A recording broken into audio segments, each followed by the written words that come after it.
What this meant was, in short, that if something was found by these archaeologists that could be used to support the scriptural teaching of the time, then we, the public, would be informed about it. Anything else was mythology. If it did not suit the interpretation, it was not destined to see the light of day in the public domain. That was 100 years ago. We still suffer from many of these types of regulation today. There is a hell of a lot discovered out there in these countries that we don't get to hear about. It's put under wraps, it's kept in closeted rooms beneath the museums, but we don't get to learn the truth of it. So what we're going to do, I think, today really is just to look at one example of a particularly monumentous find of that era, of the late 1800s. We'll look at one particular discovery just to give you an idea of the sort of thing that has been veiled from us. In my opinion, this is probably the most important biblical discovery ever made. There is little, if anything, beyond academic and closeted circles that are written about it at all. Within the context of the book of Exodus, there's a significant mountain named in the Bible. It sits in the range of the Sinai Peninsula, which is an upturned triangle that's between Egypt and Jordan. It's firstly called Mount Horeb, it's secondly called Mount Sinai, it's then called Mount Horeb again, and that's the name that it sticks with as the story progresses. And the story, of course, is that of Moses bringing the Israelites out of Egypt, and they meet with Jehovah on the holy mountain of Horeb in Sinai.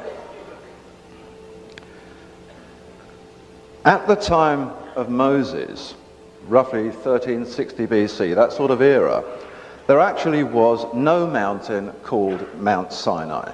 We must know that at the outset. There wasn't even a mountain by that name in the time of Jesus, and not even for another 300 or 400 years did Mount Sinai exist in geographical record.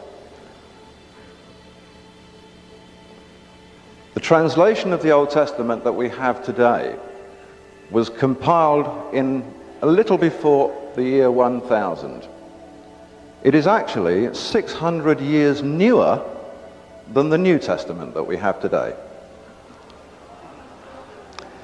So giving places names that they knew about in the year 1000, when the Crusades were thought about being launched and that sort of thing, they were giving places names that they knew at that time, not necessarily names that applied back in the time of Moses and the others, so that the people of that era would know exactly where they were talking about. Now, the mountain generally called Mount Sinai now sits in the south of that triangular peninsula. It was actually given its name and called Mount Sinai in the 4th century. A mission of Greek Christian monks decided to build a little mission there, and they decided that this was Mount Sinai of the Bible. It's sometimes called Jebel Musa, which means Mount of Moses. And there's a small Christian retreat there today. It's called St. Catherine's Monastery. But was that the mountain that actually was the Mount Sinai of the Bible, or the Mount Horeb of the Bible? It transpires that it was not. Exodus actually goes to some length to explain to us exactly where this magical mountain was. The mountain that Moses and the Israelites went to on their way from Egypt across to the land of Midian.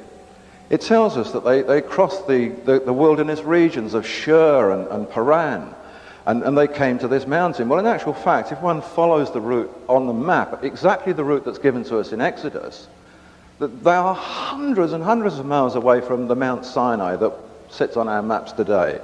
In fact, they travel so north across Sinai that they are within hundreds of miles of the Red Sea. They actually crossed the strip of land at the top where the Suez Canal sits today. So it seems rather strange that they should have diverted by hundreds of miles to cross the Red Sea at a point where Moses had to part the waters. Wasn't the case. They were very north of that, and it tells us where they went across there. It tells us exactly where Mount Horeb was. The word Horeb is an Arabic word. It simply means desert. Mount Horeb was desert mountain. And desert mountain is something which has been well known for a long, long time And at the moment, this time, and for this century, it's been called the mountain of Serabit El Kadim, the prominence of the Kadim.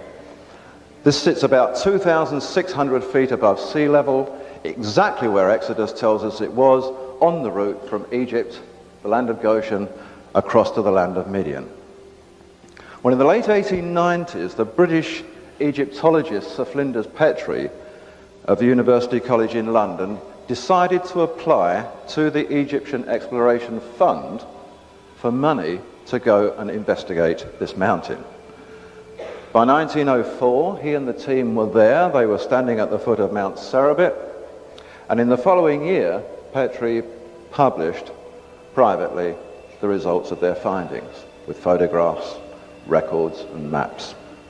But he added to his notes to this publication that the report that he made, despite its funding source, would not generally be made public by the Egyptian Exploration Fund. The subscribers to the fund would receive maps, they would receive little bits of information, but the detail of what they found would not be mentioned at all. The officers would simply tell even their own members what they wanted to tell from the results of Petrie's findings. Why? Had he in fact broken some regulation of the articles? Had he found something that he wasn't supposed to find? Well, that's exactly what had happened. He discovered the secret of this magical, sacred mountain of Moses. A secret which not only made absolute sense of the portrayals that we have in Exodus, but which blew the lid totally from the common scriptural interpretation of that. Sinai was not a foreign land to the Egyptians. It was actually part of Egypt. It came under pharaonic control. So Moses and the Israelites, when they left Egypt and crossed into Sinai, were theoretically, for that moment in time, still in Egypt. Sinai came under the control of some particular public officials. One was called the Royal Chancellor, other was called the Royal Messenger, and these people governed Sinai. Moses' era was the era of Egypt's 18th dynasty, and in fact we know exactly who the governors of Sinai were in the 18th dynasty. We know their names, we know their families. The Royal Messenger was a guy called Nebi, and he was also mayor and troop commander in the town of Zaru, which in fact was the chief town in Goshen where the Israelites had come from. It's where they spent their years in Egypt. The Royal Chancellor was held in the family of Par-Nihas. Panahesi of this family was the official governor of Sinai at the time. The family of Par-Nihas goes right back into the kingship of ancient Troy. It's a family that moves through kingship all the way through history, and at that time Par-Nihas was governing Canaan. The Bible calls him Phineas. So when we read about Phineas becoming one of the first priests of the Egyptian church, of the Israelite church, this is Par-Nihas. This is the governor of Sinai, a very important man. Another thing to understand before we follow Petrie into the discovery is that there was an immense difference at the time, although the Bible doesn't make it clear, between a group of people called Hebrews and a group of people called Israelites. They weren't the same thing at all. The Hebrews were the family descendants of Abraham. They were descendants of his line, and in essence they lived in the land of Canaan and in Palestine. The Israelites were no more nor less than the descendants of one of Abraham's grandsons. This was the grandson called Jacob, who changed his name to Israel, who took the family to Egypt, where they spent many centuries before coming out with Moses. And this family were called Israelites, children of Israel, the founder of the family. So what we have to recognize about the story of the mountain of Moses is that when Moses came out of Egypt, he came out of Egypt with Israelites, not with Hebrews. The whole point of the story of the laws and the ordinances given at Mount Horeb, Mount Sinai, was really a part of bringing the Israelites back into the Hebrew community, a foreign land, where they actually had to learn new rules, new regulations, new laws, to be part of the family that they themselves originally grew from. So that's kind of where it sits. Israelites were not Hebrews. In time to come, the word Jews comes up in history, Judeans. They weren't necessarily Hebrews or Israelites, they were simply people who lived in Judea. Today, all of these words get roped into one, and they're sort of one people. So the Israelites had spent something like 400 odd years living in a part of Egypt, up there in the Nile Delta, in the land of Goshen, the city of which was Zaru. Through 400 years, having no contact personally, hardly at all, with their Hebrew relatives in Canaan, they grew up in a completely different environment. They grew up in an environment that didn't have this single Jehovah God as their God. They grew up in a country with a pantheon of gods. It was the Egyptian law that they followed. However, being of the family that they were, they still hit upon the idea of following a kind of Hebrew concept. And they had a one God concept among themselves in Goshen. And they simply called this God Lord, Adonai, my Lord. And this is one of the reasons why the names Lord and Jehovah crop up independently in the Bible. But we read them as if they're talking about the same person. For the most part, they're not. One God was the Lord, the other God was Jehovah. Jehovah was strictly for the Hebrews. To the Egyptians, the name Adon was pronounced Aten, A-T-E-N, and it's from that we get the name of Pharaoh Akhenaten, servant of Aten. This was a one-God concept which Akhenaten brought into Egypt just before the time of Moses. So even Egypt had within that Goshen area this one God ideal. Across the water, the Hebrews had the one God ideal, but it was a different God. So when Moses came into Sinai with the Israelites, they didn't arrive as worshippers of Jehovah when they got to this magic mountain. They were worshippers of Aten. And it was for this very reason, as I mentioned, that they were given a whole new set of laws and ordinances to comply with the Hebrew culture of their prospective new homeland. So back to Flinders Petrie. He goes to the mountain, and he knows that there's going to be something there. Quite how he knows, he doesn't explain, but he knows that this is the mountain, and he knows that if he looks hard enough, he's going to find a secret there. Well, to start with, they found nothing very much at all. But on a wide plateau, very near the summit of this mountain, they found things that made them believe there had been habitation there. There were things around that looked like buildings sticking out of this plateau, 2,600 feet up a mountain. There were great pillars, standing stones protruding out of a whole heap of rubble. So he decided to have a look and see what was underneath this rubble. This rubble had been deposited by winds and landslides over 3,000 years. But when it was finally moved away, Petrie wrote at that time, "There is no other monument known which makes us regret more that it is not in better preservation. The whole of this was buried. No one had any knowledge of it until we cleared the site." What they found high up on Mount Horeb, 2,000 feet above sea level, was an enormous Egyptian temple. 230 feet of it spread out above ground, another part of it spread out within a cave below ground, cut into the mountainside with shored edges and polished sides. And the various inscriptions and cartouches around this temple and on the walls and the standing stones led him to discover that this had been an operative Egyptian temple right back to the time of the very first dynasty of Egypt. We're looking at Moses in the 18th dynasty of Egypt, so that's going back a long, long way. And this temple had been operative all through that time, 3000 BC. The above ground part of the temple was mostly sandstone, quarried from the mountain itself. It comprised a series of halls and corridors, shrines, cubicles, chambers, and of these, the features that are now open for inspection are the main sanctuary, the Shrine of Kings, the portico court. These are big. The hall of the goddess Hathor. The whole of this temple complex that Moses took the Israelites to, where they apparently met with Jehovah to receive the Ten Commandments and the new ordinances, was a temple of the goddess Hathor.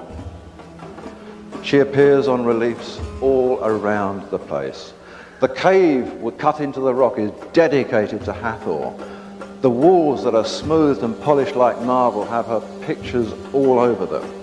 And yet this is supposed to be the magic mountain of Jehovah. Deep within the cave, Petrie found a limestone standing stone of the pharaoh Ramesses I. Now, all of the experts today tell us that Ramesses was a hater of the Aten cult in Egypt. Not what Ramesses himself said. He describes himself with the title, I am Ramesses, I am the ruler of all that Aten embraces. So the experts are telling us untruths even today about what these pharaohs were about.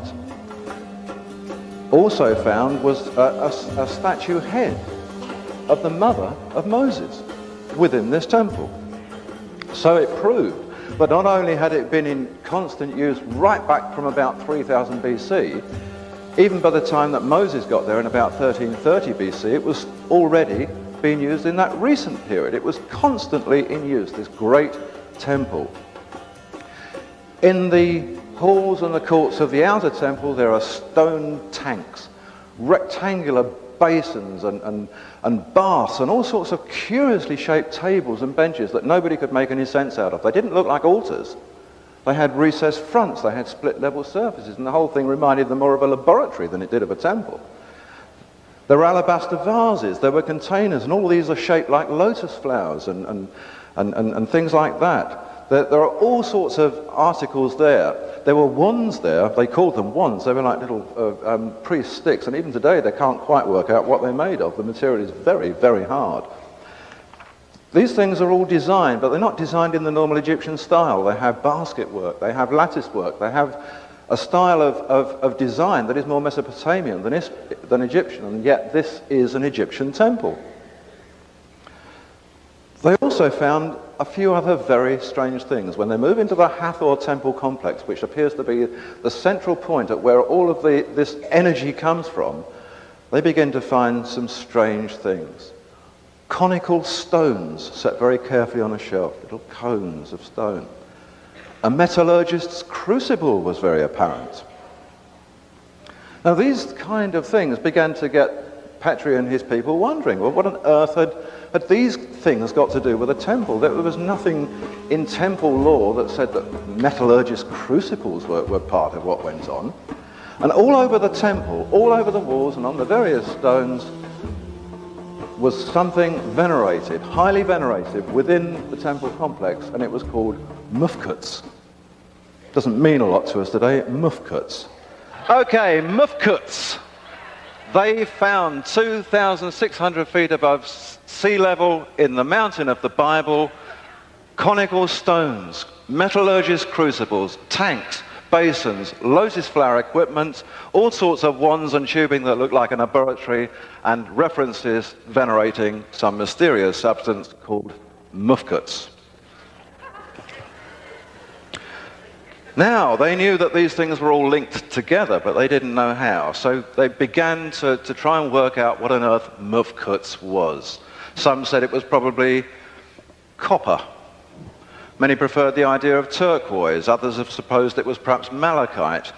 But the funny thing about these guesses was that none of these materials was apparent within the temple complex. There was no malachite, there was no turquoise, there was no copper. Sinai is noted for its turquoise mines, but if mining had been a primary function of that temple over 2,000 to 3,000 years, you'd expect to find turquoise stones in the tombs of Egypt. There are barely any at all. So if they were working for 3,000 years mining turquoise, they clearly only found about half a dozen.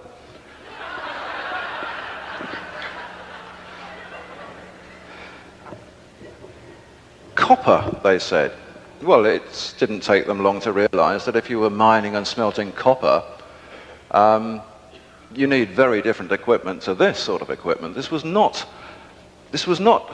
metal rectification equipment in the way that they knew it. Copper was apparent in Sinai, but down in the deep valleys there were smelting works, old smelting works, and they were nothing like this temple at all. There was no residue of copper anywhere except references to mufkuts. Another cause of wonderment as they travelled around this, as they kept removing all of this rubble, was that they kept seeing inscribed references to bread. Everywhere there were references to bread, and bread was always written alongside mufkuts. The other thing that happened all the time was that the most prominent of all the hieroglyphic signs outside that was the sign for light. Now, bread and light and mufkuts all seem to be equally important within this temple complex. This was nothing to do with copper. It had something to do with these strange tanks, these strange laboratory tables with their recessed fronts and split level surfaces. So, bread, mufkuts, light, conical stones, metallurgist crucibles, all of these posed a problem until they decided to clear the rubble from a series of square storerooms in one of the parts of the temple. As they removed the rubble, they came across slabs of stone beneath the rubble. They moved the slabs of stone, and beneath these, carefully stored in every one of about 4 or 5 of these large square rooms, a few inches deep, packed tight on the floor, were tons and tons of the finest, purest, unadulterated white powder.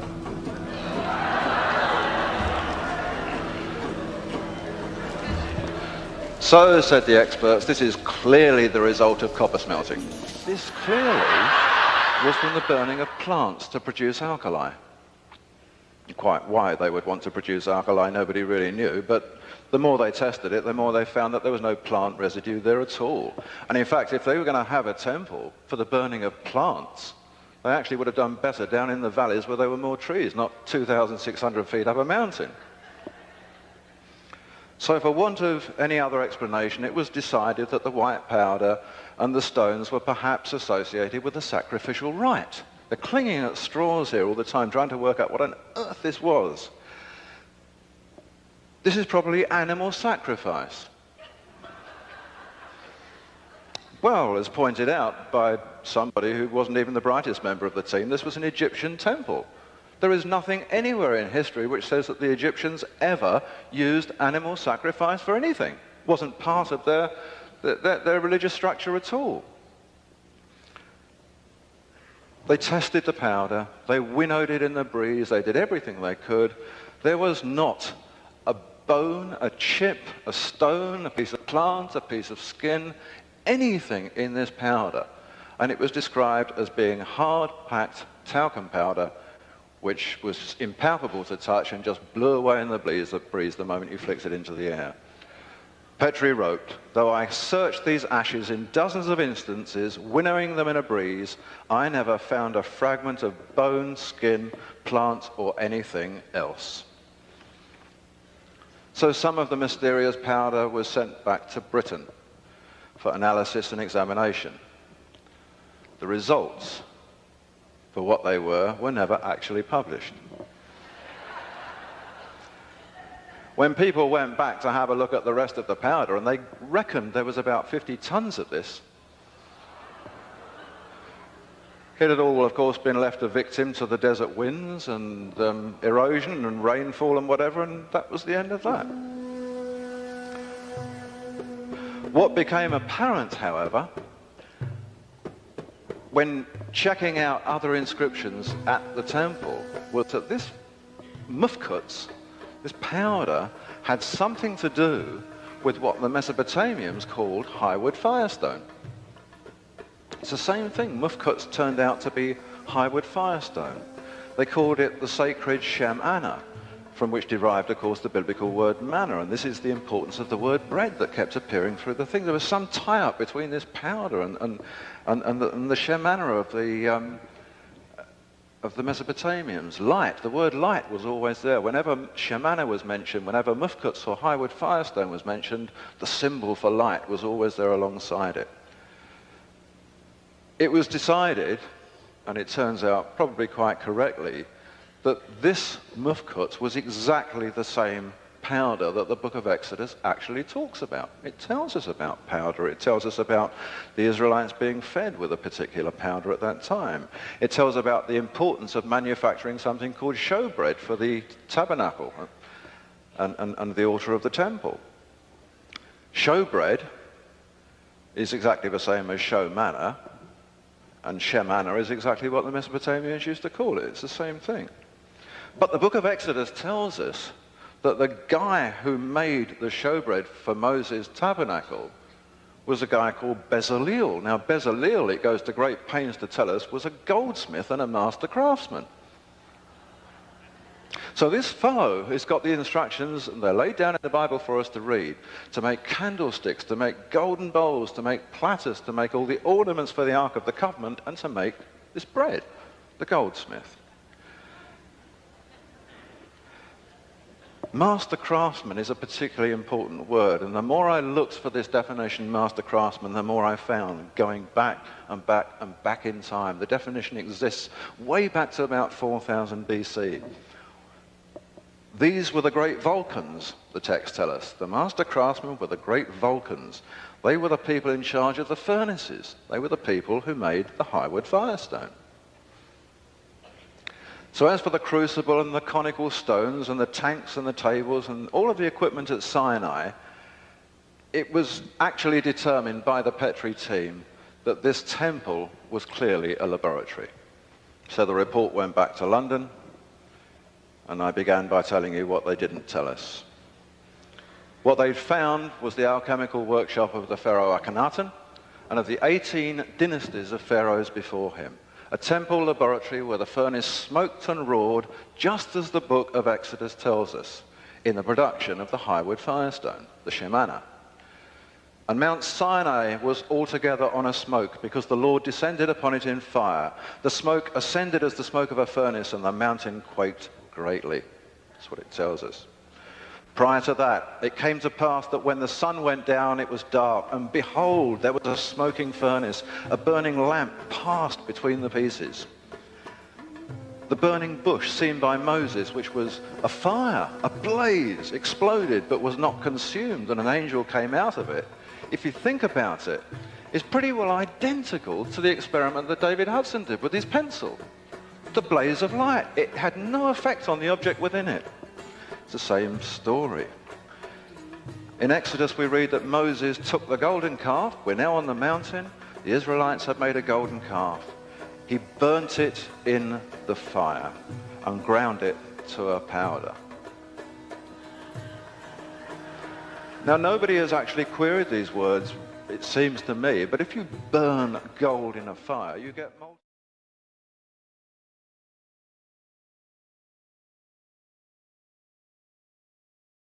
It's a white powder.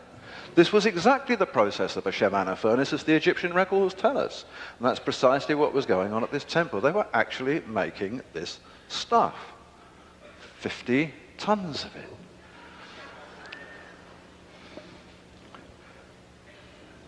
Moses' own great-grandfather was the pharaoh Thutmose III. Thutmose III had reorganized the ancient mystery schools of Thoth in Egypt and founded the royal school of the master craftsmen at Karnak. At the time they called them the Great White Brotherhood because of their preoccupation with a mysterious white powder. A branch of the fraternity became known as the Therapeutate. They were a healing community, so this had something to do with medicine as well. The Therapeutate, in fact, set up branches all over Palestine and Syria, and a branch of that Therapeutate were the Essenes at Qumran in the time of Jesus. So clearly, these guys were into this as well. Hathor. All of this is dedicated to Hathor, not to Jehovah. She was the great mother. She is the oldest identified deity figure of Egypt. She turns up on the oldest artifact ever known from 3000 odd BC. And her story, when it's being told in documented form, runs in parallel with a historical character called the great Vulcan, Tubal-Cain. Now, Tubal-Cain is actually mentioned in the Bible. Tubal-Cain was one of the descendants of Cain in the line from Eve. Tubal-Cain, even today, is revered by Freemasons worldwide. They don't know why. They just know that Tubal-Cain was very important and that Tubal-Cain was a master metallurgist. He was a great Vulcan. Now, Hathor's particularly interesting in Egypt because Hathor's not only there at the very beginning of Egyptian time, she's there at the very end of it. Right at the end of the Pharaonic era, when Queen Cleopatra is sort of winding down the whole thing and the Romans are moving in, and we're in about 30, 40 BC, she's the penultimate pharaoh of them all. Make sure that she has her one and only relief of her carved on the Temple of Hathor. Hathor's a nursing goddess. Hathor was said to be the daughter of Ra. She was said to have given birth to the sun. She was the queen of the West. She was the one who knew the right spells, whatever they were. She was the protectress of womanhood, the lady of the sycamore, wine, tombs, song. But the importance of Hathor was that it was from the powdered milk of Hathor that the pharaohs gained their divinity. Now we know now what the powdered milk of Hathor was. It was the powder being manufactured at the Hathor temple. They wondered at the time why this would not have been done in Egypt. But as I said earlier, Sinai was Egypt. It was the same country. It just happened to be the other side of the water. Now, one of the rock carvings by the cave at the mountain is a representation of Moses' own great-grandfather, Thutmose IV, in the presence of Hathor. And on this wonderful carved relief stands topped with lotus flowers and a man presenting Thutmose with a loaf of white bread. A conical loaf of white bread. Another stela details the mason, Ankib, offering 2 conical bread cakes to the king. And there are portrayals of this all throughout this temple, these bread cakes, the importance of the muskputs, Hathor giving her divinity to the pharaoh. The man whose dynasty, and priests were dynastic as well as kings, the man whose dynasty went right through the government of this temple from the earliest times to the time even of Moses was a dynasty called Sobek-Hotep. And Sobek-Hotep is described as the overseer of the mountain and the overseer of the secrets of the house of gold. So there is no doubt whatever that we're dealing here with gold, and everything pointed to it as far as Petrie was concerned. But the Egypt Exploration Fund would have nothing to do with this. Reason being that in telling that story, which was a much more exciting story, we were not telling the story of the Ten Commandments and Moses and Jehovah on the mountain that the Bible told. Irrespective of the fact that this explains it better, this explains why they ended up on a mountain hundreds of miles off route, it's still better for them not to tell the story. Hathor was portrayed particularly by the pharaohs of the 4th dynasty. When you see their pictures, these old kingdom pharaohs of the 4th dynasty, Hathor is always there beside them. The 4th dynasty was the great dynasty of pyramid building. Pyramid building was directly related to this temple and the house of gold. That's how they got their name. The word Pyr, P-Y-R, means fire. Pyramid simply denotes something that is begotten by fire. Hathor is very important in the pyramid era. She's very important to the pharaohs of that era, the pharaohs that were said to have built the great pyramids of Giza. What was the link, I wondered? And I thought, well, I'm going to read these reports of Petrie. So I actually managed to get the reports to find out what was going on here. And Petrie was bothered by the same thing. He couldn't actually work out why this nursing goddess, this goddess whose milk gave the pharaoh's divinity, was associated with building pyramids. Well, the answer actually was very, very clear-cut. Under the right circumstances, this powder is perfectly capable of transposing its own aspects to other things. This powder, if you remember the Hudson experiments, actually had its own weightlessness. It was exotic matter. Now, one of the great researchers into gravity from the 1960s was the Russian physicist Sakharov. And he wrote a lot about gravity at a 0 point. And he said this powder is exotic matter. He explained that it had, under testing, a gravitational attraction of less than 0. It weighed not only nothing, but this powder could weigh less than nothing. It's wholly exotic, he said. This powder can be made to move into a different dimension if we want it to. Not only can it itself weigh less than nothing, but its host can weigh less than nothing. Now, if you remember again the Hudson talks, remember the pan? The powder was in the pan. Not only did the powder lose its weightlessness, but so does the pan. So what emerges from this is that actually it doesn't matter whether it's a pan or a saucer or an enormous great block of stone.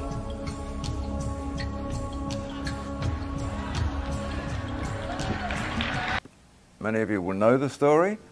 Moses had been up the mountain.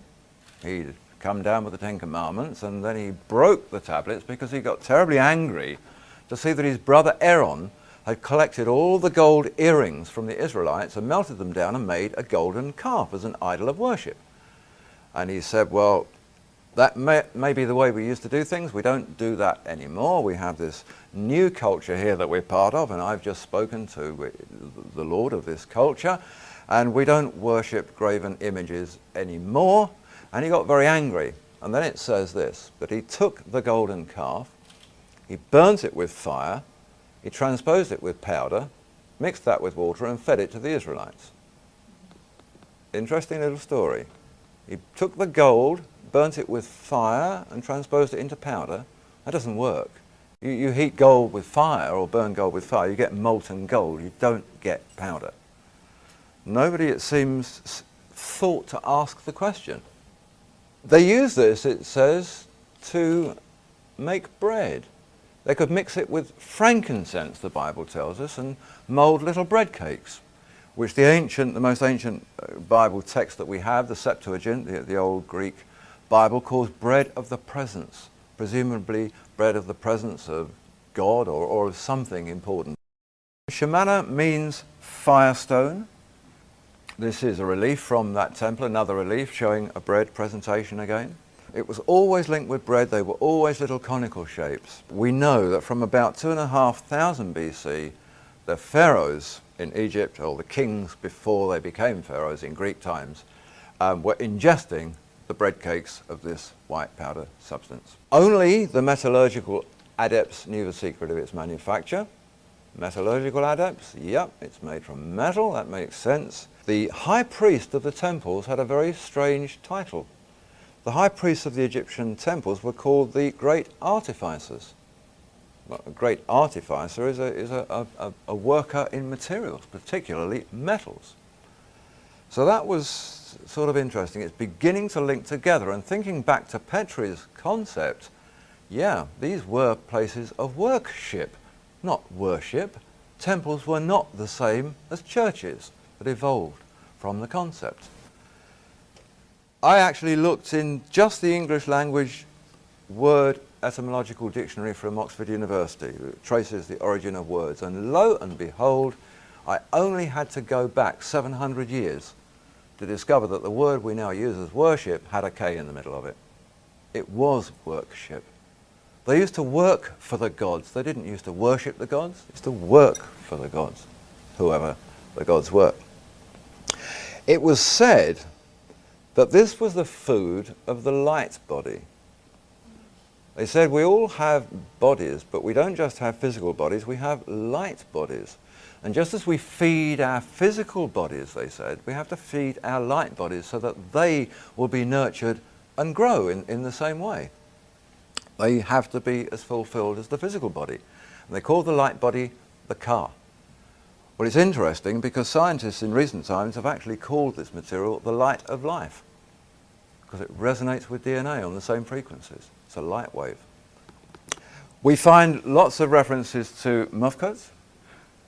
This relief here, this picture, this drawing was actually done by the Russian scholar Emanuel Velikovsky, and he drew this up simply to give us an image of this relief at Karnak, at the Temple of Karnak. This shows the treasures of the Pharaoh Thutmose, the third. Mufcut in Egyptian law was always portrayed as a cone shape. Now these things sit there in the gold section, and it says underneath, these are gold, but we call them bread. 1450 BC, roughly, Thutmose founded at this temple at Karnak a college, an institute at the temple of scholarly, priestly types who were called the Great White Brotherhood. The Alexandrians wrote of them and said they were called the Great White Brotherhood because they were absolutely obsessed with a mysterious white powder. And they made some interesting comments. They said that they call it the Paradise Stone, and it has unique qualities in as much as that it can weigh far more than its own original quantity of gold. But even a feather can tip the scales against it. So it can be a lot heavier than the gold it came from, or it can be lighter than a feather. This stuff has the ability to change its weight very, very dramatically. It's always, in the old text, associated with light, with enlightenment, with illumination of some sort. It's a light illumination that seems to have to do with the acquisition of knowledge and wisdom, that sort of illumination and enlightenment. They're activating bits of our system now with this material that never seemed to have any purpose before. Why do we only use a fraction of our brain power? Why don't we use the rest? Well, it's there to be used if we knew what to do with it. We need the trigger. We need the unlocking device. These materials are it. They're what was used to feed the car, the light body, to give anti-aging, to restore the youth, to take the pharaohs into the afterlife or whatever. There's an institute in Switzerland called the Alpha Learning Institute. The chief research director there is a fellow called Sean Adam. Sean Adam for 10 years has been the world's memory and speed reading champion. He can read a 300 book in 24 minutes. He reads at a speed of 3,850 words a minute. Not only can he do all of that, he remembers it all, and he can be tested on anything. He's also got his joint holder of the 6th highest IQ ever recorded. So this guy has been running with others this research institute for the longest time, which is linked up to government and corporate institutions, and they specialize in learning difficulties, in behavioral patterns and behavioral difficulties, anything that might be linked to behavioral science, along to finding cures for dyslexia, ADHD, learning deficiencies, things of that sort. And they're the primary institute in the world for fronting these things. Well, from October 2002 until January 2003, as a little 3 to 4 month period there, they decided to test monatomic elements. 10 volunteers, 5 male, 5 female, average age somewhere between 17 and 52, and they were fed simply orally with these materials, with monatomic elements, these powders, regularly and irregularly, just to test the reaction. Well, the results were, in their words, staggering. Sean Adam, he wrote, "What we are seeing here is really quite amazing. The tests show it to be highly effective. The effect is immediate and cumulative." What they do here is to work on brainwave patterns, and they try to synchronize these things, and they found that this material could do it.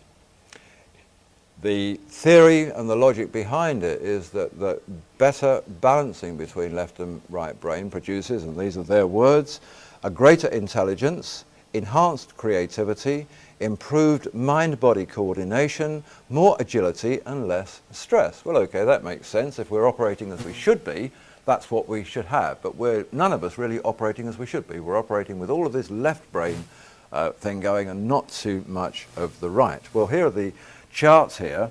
These are just average charts. There are hundreds and hundreds of these. They took everybody's brainwave scans as they were going along. Now the top chart shows a normal starting base, where in effect, and this would be any one of us at any moment in time, the brain waves coming off the left side were far outweighing those, the red ones, on the right-hand side of the brain. The effects, they say, is immediate and cumulative. At the bottom is the first immediate effect. What happens is that the left has now contracted back to meet the right, and the right's grown just a little bit, but they've absolutely synchronized. The left and the right brain of this person, and this is the immediate effect, has now begun. And then they say it's cumulative, because what then happens is that it all grows to where the blue one was at the beginning. Quite extraordinary. Our research clearly shows that the left-right brain imbalances predominate in many mental behavioral dysfunctions, such as dyslexia and ADHD. It is our professional opinion that the monatomic products would be of tremendous benefit in any of these conditions. It is the most obvious answer as a healthy alternative to chemicals that have harmful side effects. To that, Sean Adam, the director, adds, if I were going to take an exam, mental or physical, I would take monatomic elements immediately beforehand. The worst that could happen is that there would be a little improvement. There could be a lot. What about somebody who's permanently doing this, getting those into balance and growing with it? This is exactly what the old texts told us that these things would do. They made them into bread cakes. They fed them to the priests. They fed them to the pharaohs. It gave them longevity. It gave them extra creativity. It enhanced their perception. It enhanced their intuition. It enhanced their awareness. All the qualities of leadership came from the mufkut, from the shemana, from these golden cakes that they called bread. It's clear from the evidence of all these ancient things that it didn't matter what they called things. It didn't matter that they didn't understand perhaps the true science that we're beginning to understand now. What they did know is that it worked. It did certain things. And they told us about that. So even if they didn't understand it, they presented things as sort of communicating with gods and priests who were able to disappear before their very eyes and things. But these are all things that this enables to be done now. In Greek mythology, it was the one substance that sat right at the very heart of the Golden Fleece legend. It was what the quest was all about, the secrets of manufacture of this material. It's linked up with the Ark of the Covenant, that famous golden coffer that Moses had built at the mountain in Sinai, and took to Jerusalem, where the temple was constructed to house it. So this most valuable artifact, the Ark of the Covenant, was entirely tied up with this science in some way, as we shall see. Mysterious processes concerning gold and things automatically ring alchemy bells.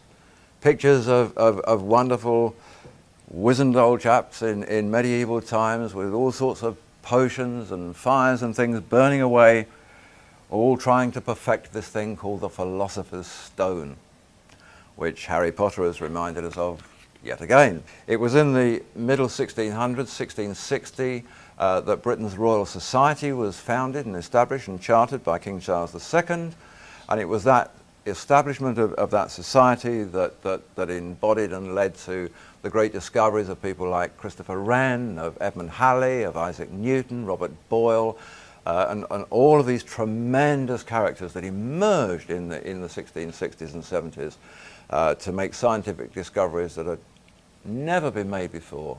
And most of those were made on the back of the fact that they were pursuing alchemy. They were searching for the Philosopher's Stone, and during the course of it they made lots of other discoveries. Just like today in space research we get for our households all sorts of other wonderful spin-offs. The discoveries of things like gravity and whatever were spin-offs from looking for the Philosopher's Stone. There was one particular fellow classified today as an alchemist, although he was simply called a philosopher at the time. He was truly revered as a great master by the Newtons and others of the day. This fellow was called Arrhenius Philalathus. And for Arrhenius Philalathus was reckoned to be the ultimate master in that period. And Philalathus had got a little bit fed up with the church propaganda about the philosopher's stone being some silly device to turn base elements into gold and whatever, and he thought he'd publish material and put the record straight in the public domain. So in 1667 in Amsterdam he had a work published called Secrets Revealed. And in this he discussed the philosopher's stone, its nature, its qualities, what they knew about it. But most important, he made this point: our stone is nothing but gold. Our stone is nothing but gold. It's gold digested to the highest degree of purity and subtle fixation. We call it a stone only because of its fixed nature, because it resists the action of fire as successfully as any stone. In species, it's more pure than any gold that it comes from, but its appearance is that of a very fine white powder. That was the philosopher's stone, straight from the hand of the most famous chemist, alchemist of his time. We go back 200 years, we go back to the 15th century. We can look at the last testament of Nicholas Flamel, probably the best known of all the great alchemists of all time. A fellow who spent 20 years from a very poor base studying his science and ended up probably as the greatest and wealthiest benefactor that France has ever known. He made the point on the 22nd of November 1416 when writing his last testament, exactly the same. Our stone is gold, but it's perfectly prepared gold. It's a fine powder of gold. That is our philosopher's stone. So we have a whole new perspective here.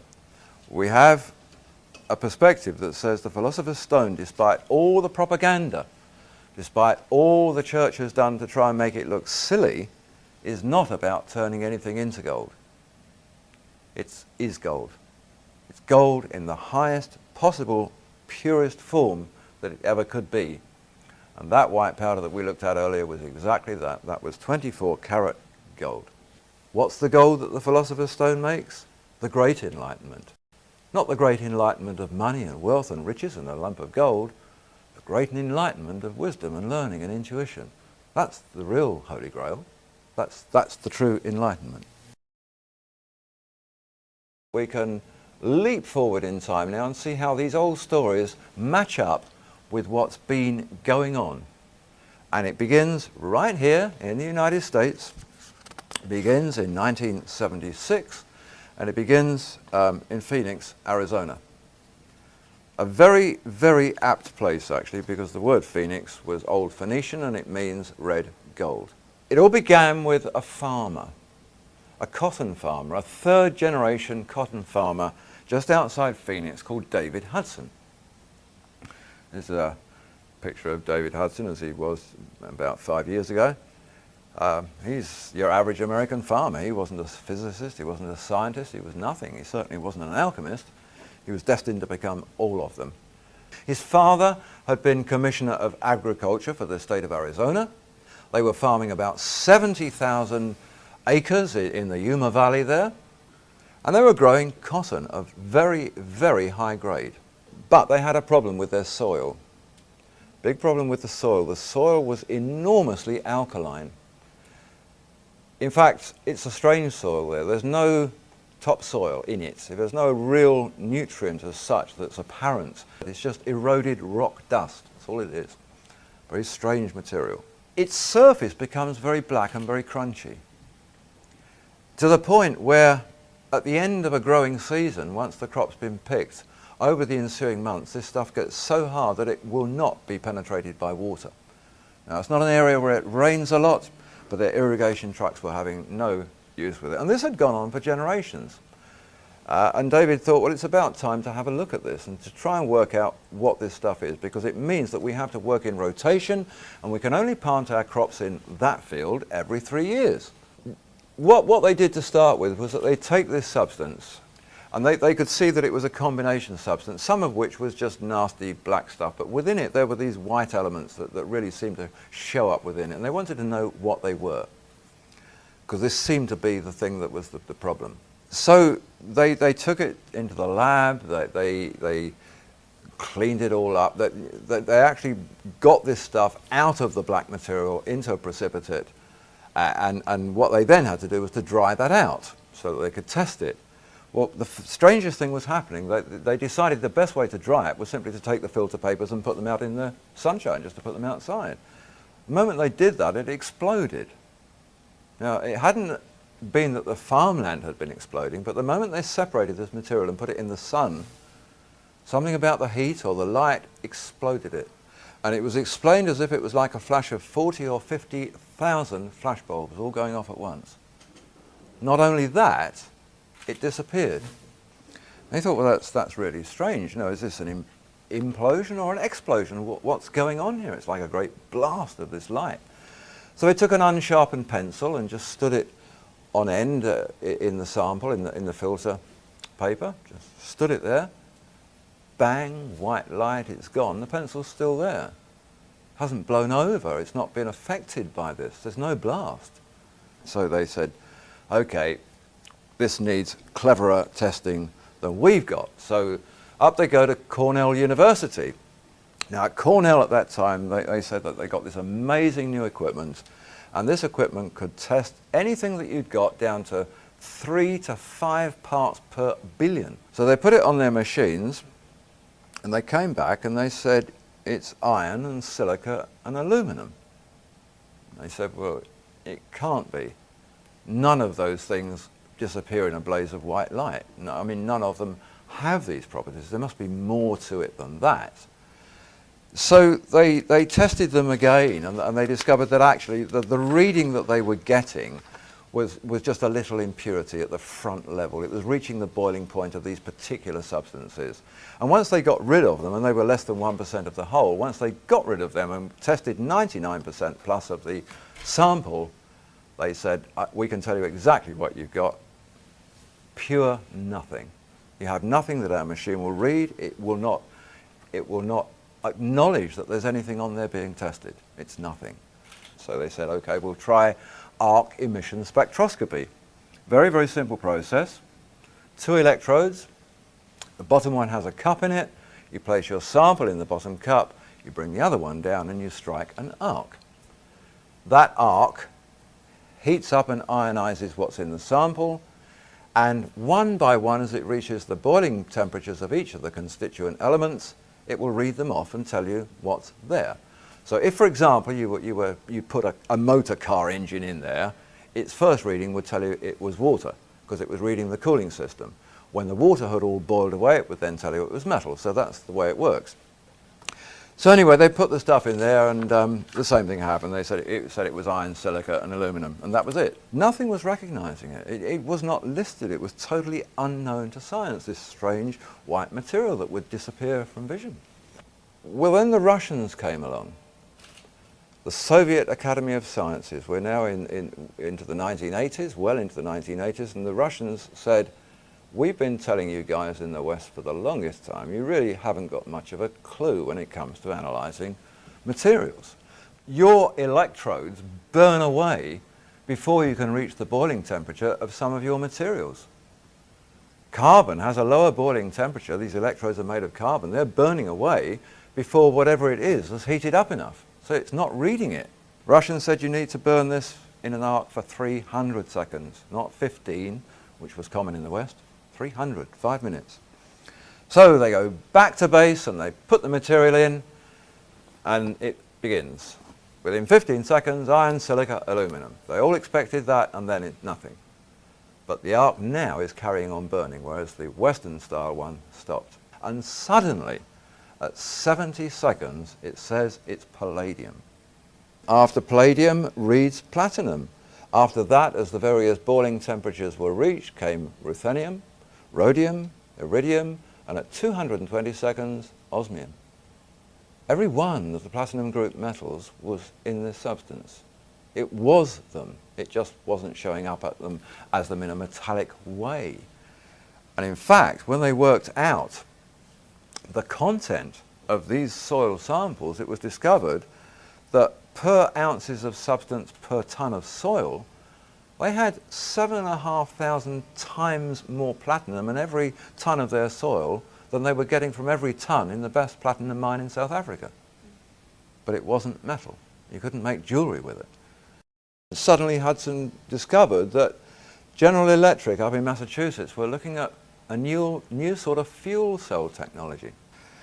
And he said, look, I've got this stuff here, and it says in your literature that you're using rhodium and iridium and these platinum group metals for fuel cells. Your reports say that you're experiencing very strange phenomenon. You're experiencing blazing white lights and explosions and disappearing tricks and things. And they said, yeah. And he said, well, I've got some stuff that does that. And they said, yeah, don't worry about the white light explosions. We know all about those. Don't worry about the disappearing tricks. We know all about those. And he said, great, tell me all about them. And they said, no, I mean, we don't understand them. We just know about them. We know that it happens, and that's where we're leaving it. You know, it happens. We don't want to understand it. We want to make fuel cells. Well, David wanted to understand it. It was then decided that since this stuff was going to be proven as a kind of material that could be used in fuel cells, they said you ought to get down to the patent office and lodge a patent on this. You know, you need to lodge it because somebody else could discover it and stop you from working with it. So that's what he did. And there's a portion in the application where you have to do tests with weights and measures.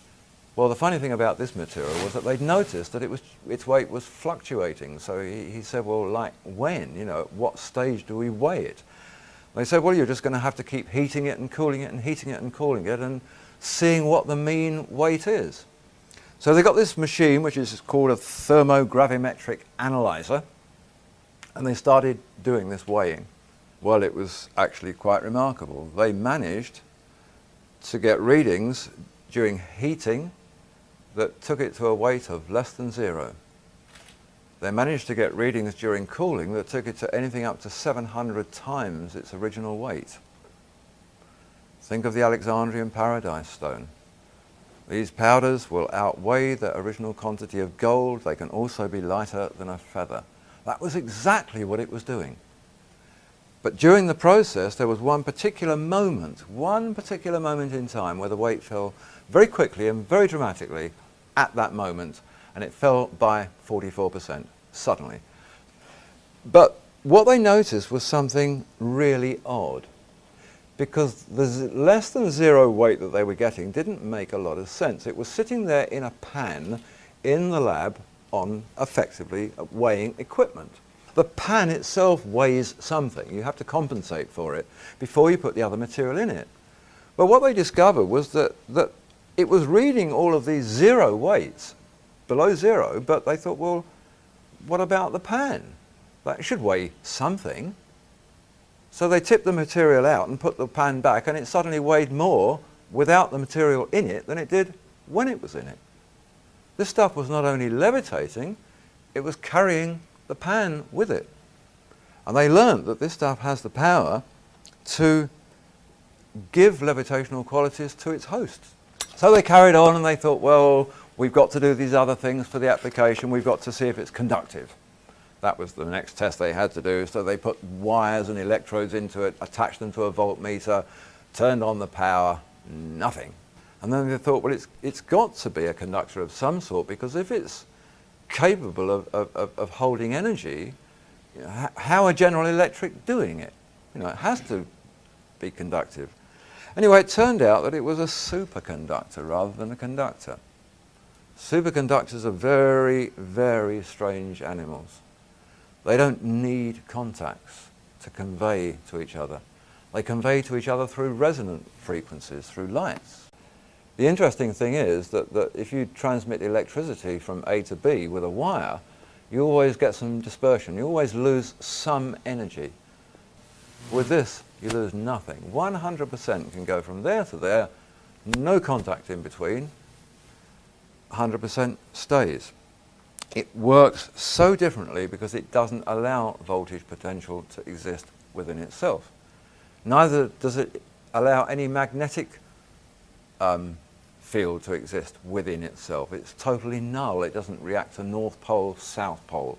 It has its own quality, and its own quality defines all the laws. Here we have a standard magnet. We have North and South Pole. It's the magnet we all use. It will attract metals. And in fact, even if you put above it something that it won't attract, it'll fall down onto it because gravity will just take it there. That superconductor doesn't. Wants nothing to do with it.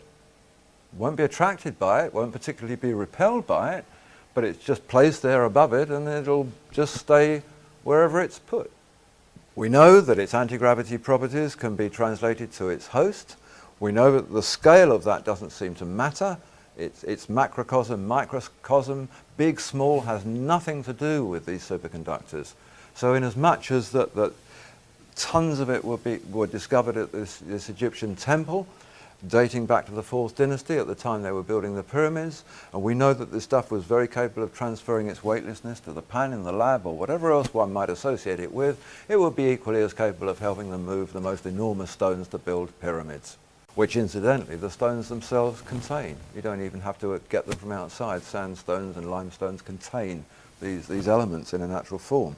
And it's very interesting to think now that of all of the ways that they thought perhaps these stones were moved, none of them have ever worked in experiment or trial. This does. So they discovered that this stuff would levitate, they discovered it would disappear, they didn't quite know why or where it went to, and they knew that it was important for energy. They knew that if it was a superconductor it could attract energy, it could store energy, and it could distribute energy. Yeah, fuel cell, that's what we're looking at here. The old stories of the powder and the Ark of the Covenant began to ring bells here about this potential that they had the ability with the use of this material to store and distribute enormous quantities of energy. Light waves, that's what it works through. It's been discovered now, and in fact just during the last few weeks it's been discovered that even the particles that we're looking at, which are these monatomic gold clusters, when you get down to their atoms, even the atoms now aren't solid. They are not physical property, they are a gaseous substance. So it's no wonder they will levitate and whatever. You know, there's nothing to them. But cooling will make them heavy. Two superconductors can be linked together. You can trigger one in, down here in LA, and you can decide to send electricity to Chicago. All you have to do is the resonance frequency, the two of them together, just to get them in tune, like a couple of tuning forks or whatever. And you turn it off and you can go away for 100 years and come back and it'll still be flowing until you decide to turn off that triggering mechanism. So Hudson got very, very, very excited about all this, and he went along to the Institute for Advanced Studies in Austin, and he met with the director there, a fellow called Hal Puthoff, who many of you might know or know of. And Hal Puthoff is famous for his studies of zero-point gravity and vacuum energy, that sort of thing. What Puthoff had established, he'd been working on gravity calculations by the Russian physicist Andrei Sakharov from the 60s, and he'd been working out the mathematics for this, and he'd worked out that matter was capable of resonating in different dimensions that weren't ours. But what he calculated mathematically from Sakharov's work was that the moment it begins to do that, at that moment, the moment you know it's on the change, just hooking into the beginnings of another dimension, it will automatically lose 4/9 of its weight. And Hudson went along, he said, look, this is really interesting because 44% mine's losing, and that's the same, it's the same figure, 4/9. And so they agreed, well, yeah, I mean, it's because this stuff is beginning to resonate in another dimension. That's what's happening to it. It should disappear totally, he was told, if it carries on, and he said, it does. Disappears totally. We don't know where it goes, it just disappears. So they decided to test this. And they said that, look, the way to do it is this. If you have a little pile of powder in a pan and it becomes invisible, that means it's still there, but you can't see it. So if you've got a spatula and messed it up in the pan, it would come back, when it comes back, in a mess. But we suspect that yours won't. We suspect it will come back in the same shape that it disappeared in. And that's exactly what happened. It didn't come back in a mess. It came back looking exactly like it had disappeared, in that same perfect shape. There you are, they said. It's not invisible. It has simply moved out of our space-time, and it's now been brought back into it. Well, from that moment in time and around that moment in time, scientists all over the world were talking about these hyperdimensions. Britain's Stephen Hawking, the famous Cambridge professor, Sir Martin Rees, our astrologer royal over there.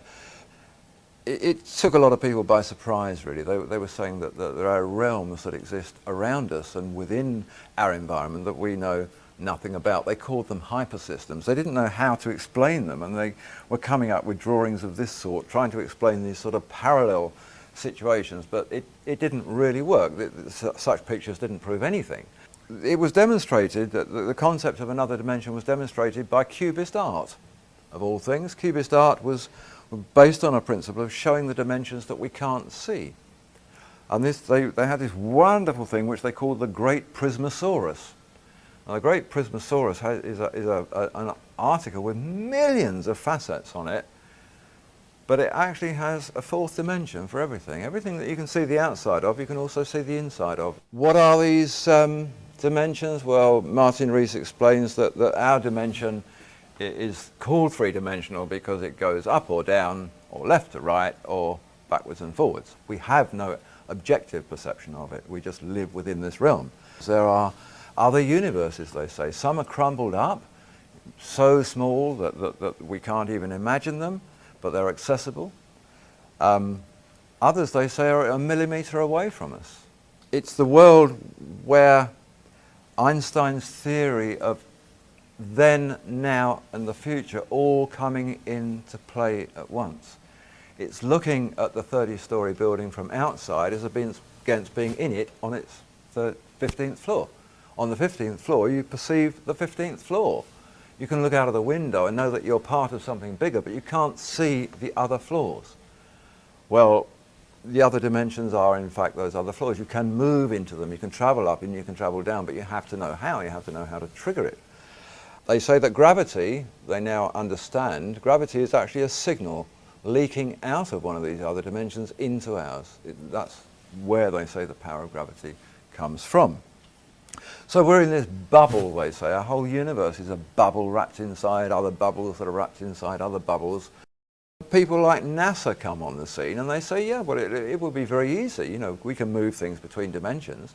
We're not actually doing it yet, but we know how to do it because it's really a matter of resonance frequencies. All you have to do is to tune the locations to each other, just like setting up your radio onto a station. You know, when you get it in the right place, the message comes through. Treat it like tuning forks. Set up the vibrations between them. That way we can send anything we want, they say. We can send pictures, we can send text, we can send physical matter. What we've seen over the past 6 or 7 years now is an increasing awareness in the science press of the DNA links with these materials and how important they're becoming. They've talked about how they can be used to re-coordinate the uncontrolled division of body cells. This particular article here from Scientific American, the way it reads is this, that they place these elements at the end of the strands. The researchers examined the electrical properties of short lengths of double helix DNA in which there was a ruthenium atom at each end of one of the strands. Mead and Khayyam, the scientists, estimated from earlier studies that a short single strand of DNA ought to conduct up to 100 electrons a second. Imagine their astonishment when they measured the flow along the ruthenium-doped double helix to find that the current was up by a factor of more than 10,000 times. It was as if, they said, the double helix was behaving like a piece of molecular wire. Wow. It's our monatomic gold wires. They're able to turn the DNA into becoming a part of its structure, or vice versa. The two things can become one. By this means that they build up an integrated circuit of light within the body, and they have the ability to perform cell correction. DNA has memory.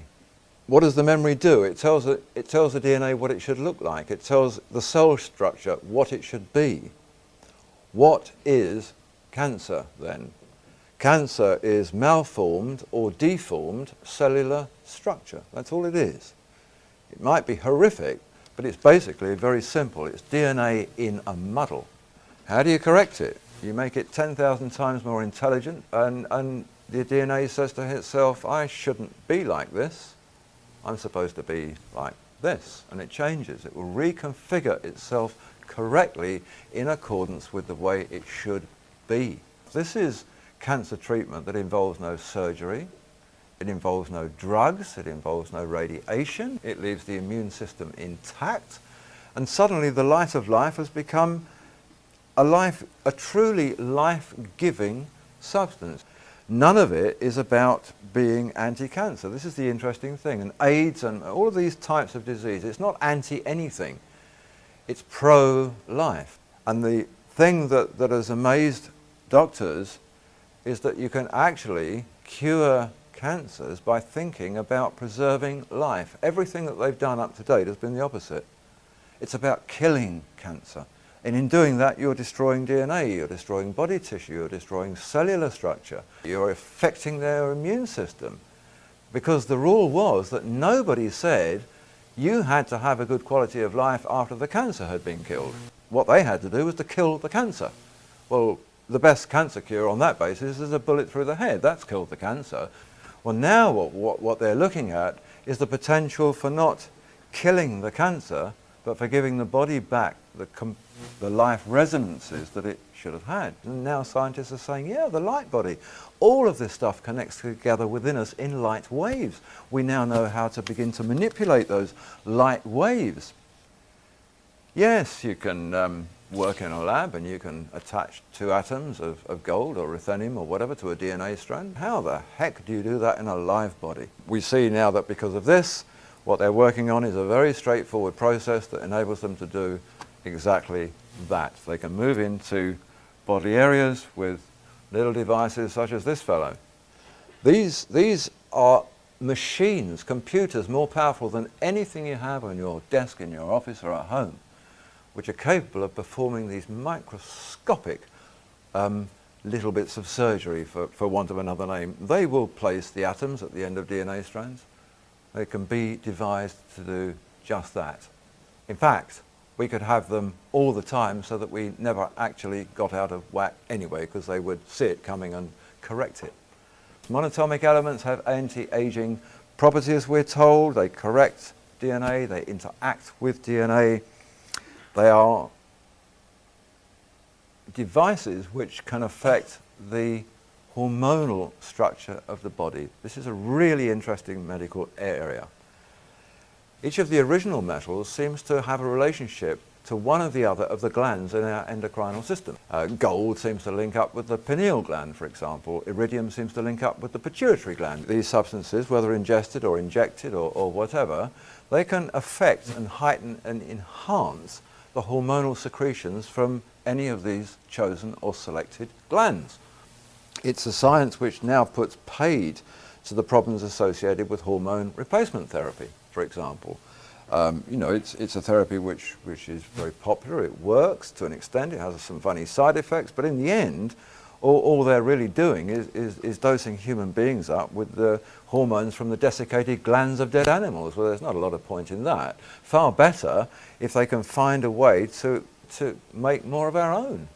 So why not enhance the pineal gland to produce more melatonin? Why not enhance the pituitary gland to produce more serotonin? So that's the area that they're moving into now, and these materials will do exactly that. In today's world, the Institute for Advanced Studies in Austin in Texas has described these materials as exotic matter. It can think of no better way to explain them. They're exotic.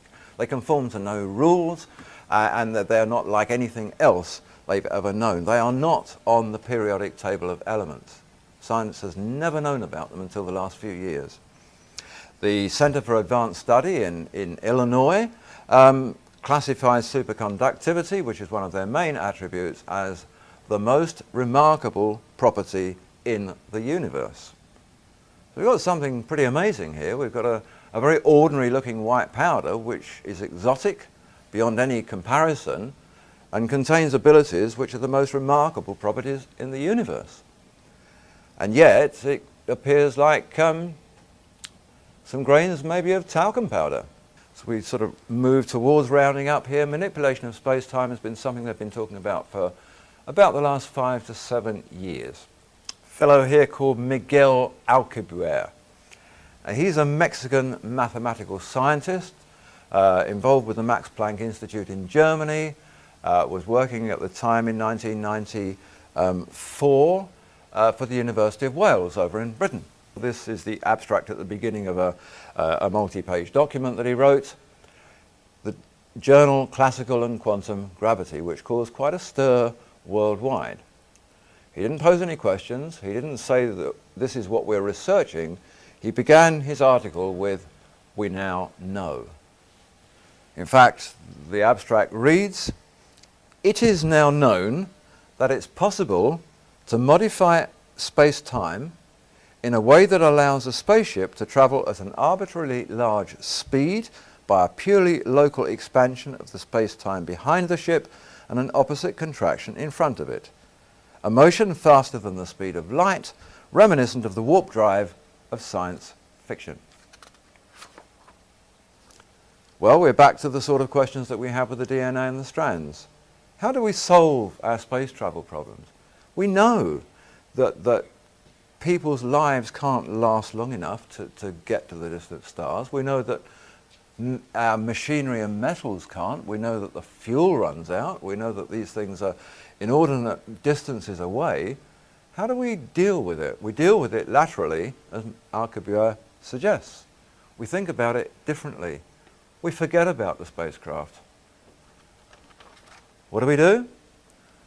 We look at the spacecraft, we look at the million light years that it has to travel, and we know that that's impossible.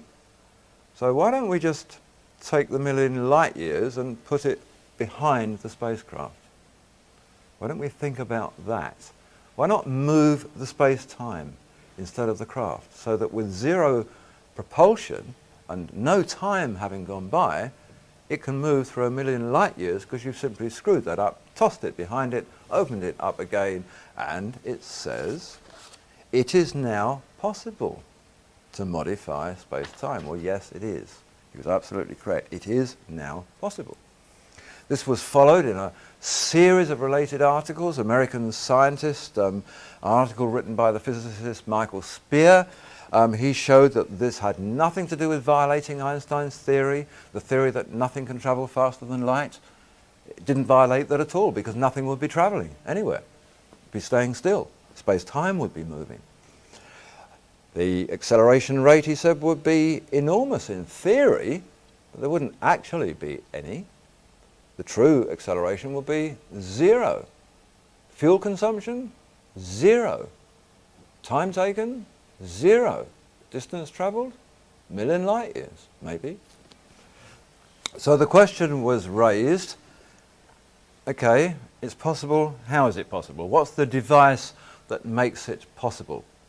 And the answer came back loud and clear: exotic matter will be needed to generate distortions of space-time. The next question that went back was, what is exotic matter? Exotic matter, here's the description: it has the curious property of having a negative energy density, unlike normal matter that we're familiar with that makes up the people and the planets and the stars, which has positive energy density. The necessary exotic device is an operative superconductor. And in fact, the list of what exotic matter is the same list of every attribute that applied from the research tests on monatomic superconductive elements. They're the only substance ever to have been classified as exotic matter. What's needed to generate distortions in space-time? Exotic matter. What does bending space-time mean? It means the ability to move from one dimension into another. What did this stuff prove that it can do? Move from one dimension into another and be brought back again. This is NASA's rather unattractive picture of what they call now their warp drive program. Believe it or not, NASA have a warp drive program. They're using Star Trek terminology, and this is their sort of logo picture for it. We have here Hal Puthoff from the Institute of Advanced Study comes back on the scene. He talks about the warp drive program and about the concept of bending space-time and manipulating and distorting it. And his comment is this: the details which provide yet further support for the concept that reduced time interstellar travel, either by advanced extraterrestrial civilizations at present or by ourselves in the future, is not fundamentally constrained by physical principles. We cannot enter research any day, he's saying, trying to constrain the possibility of our discoveries by the laws of physics that were applied yesterday, because they are already outdated.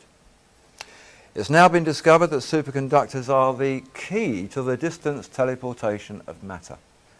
This is from the United States Department of Energy. The technique is to prepare a couple of quantum systems some distance apart.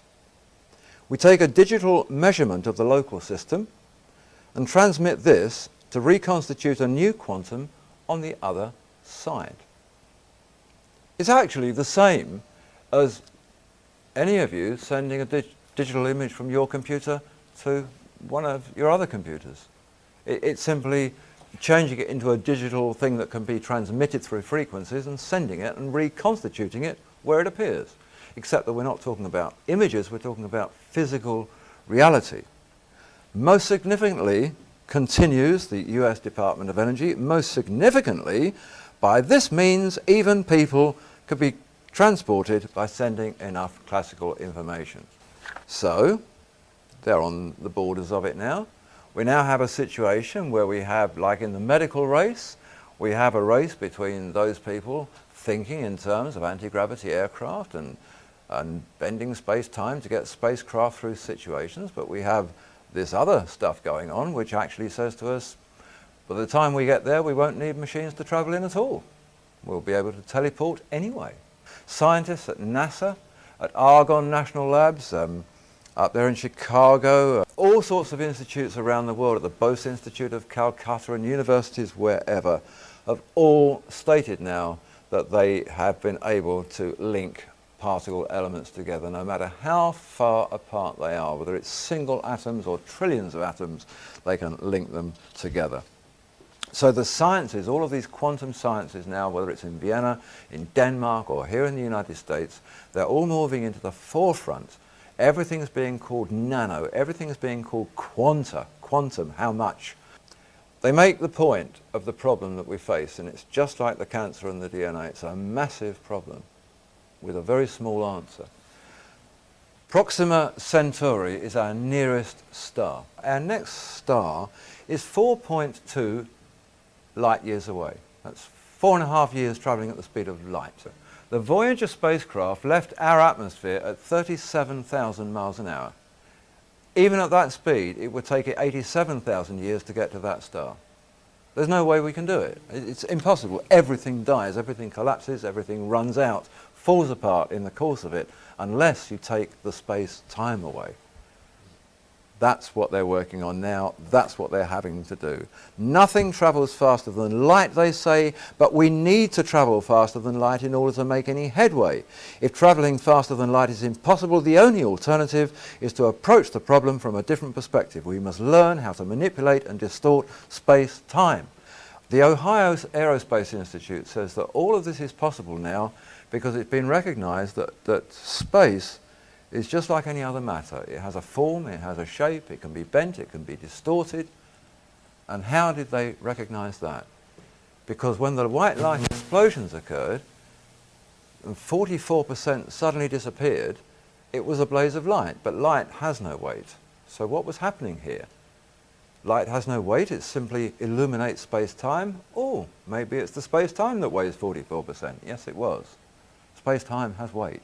It's physical matter. Among the forms of exotic matter they're now examining with great interest is something called stardust.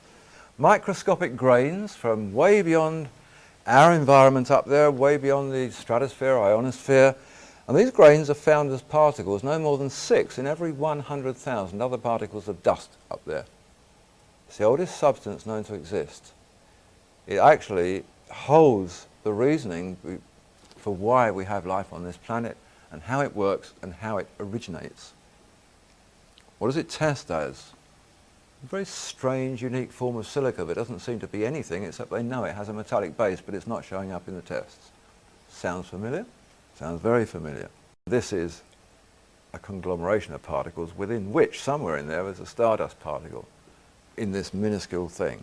What they've ascertained and the way that they recognize it is that they say that they have discovered it on Earth. That's how they understand it. They found it in deep seabed sediments. They found it in Arctic ice. They found it in those parts of the Earth which they consider were the first and oldest of what we can get to today, and some of it, strangely enough, in asteroid and very, very ancient meteorite sites, Arizona being very famous in that regard.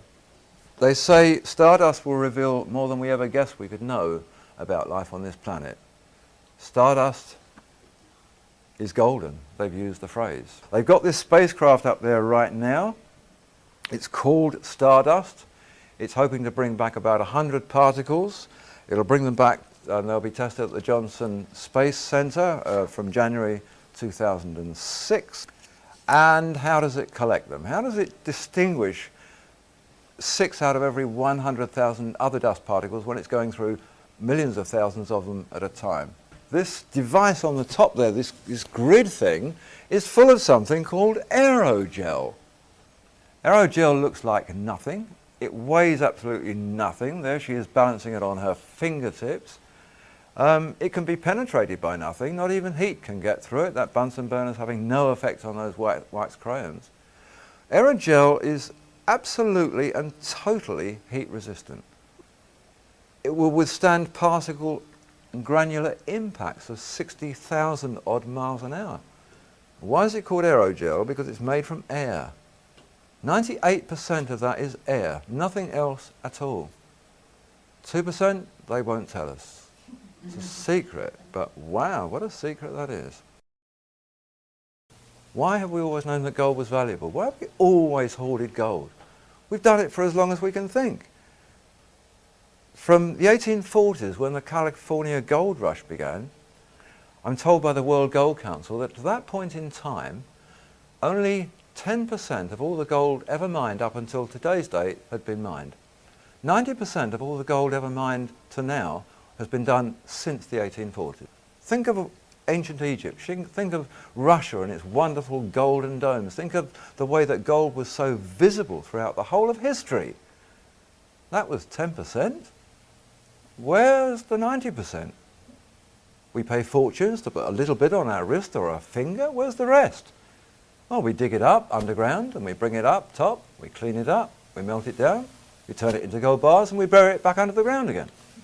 A wonderful system. Nobody ever sees it. It underpins everything, but now they're selling it. Who are they selling it to? Interesting question. We have about 30 years of oil at best left in the world if we're lucky. Coal is just about done for. I mean, everything's getting too expensive now. We don't really want to burn stuff and pollute the atmosphere. So alongside the drug companies, the oil companies are really feeling the pinch as well. So who's buying the materials? I have a theory that probably it's the oil and drug companies, putting themselves in a position to become tomorrow's masters of the new source materials. Everything begins to link. You know, stardust is now the secret holder of the force of life. It's the origin of life. It's the giver of life. Well, so were monatomic elements. So were the ancients saying about the shamana and the mufkut. It was all the same thing. Every description of these substances was always the same.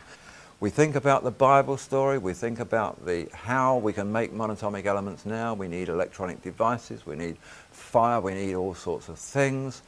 But we need electricity. In one way or another, we need electricity. And this is the one bit of the equation that has to be got through very quickly, because this is our last remnant, we think, about electricity. How are we going to produce electricity to manufacture our fuel cells if we don't have the fossil fuels to have our power stations?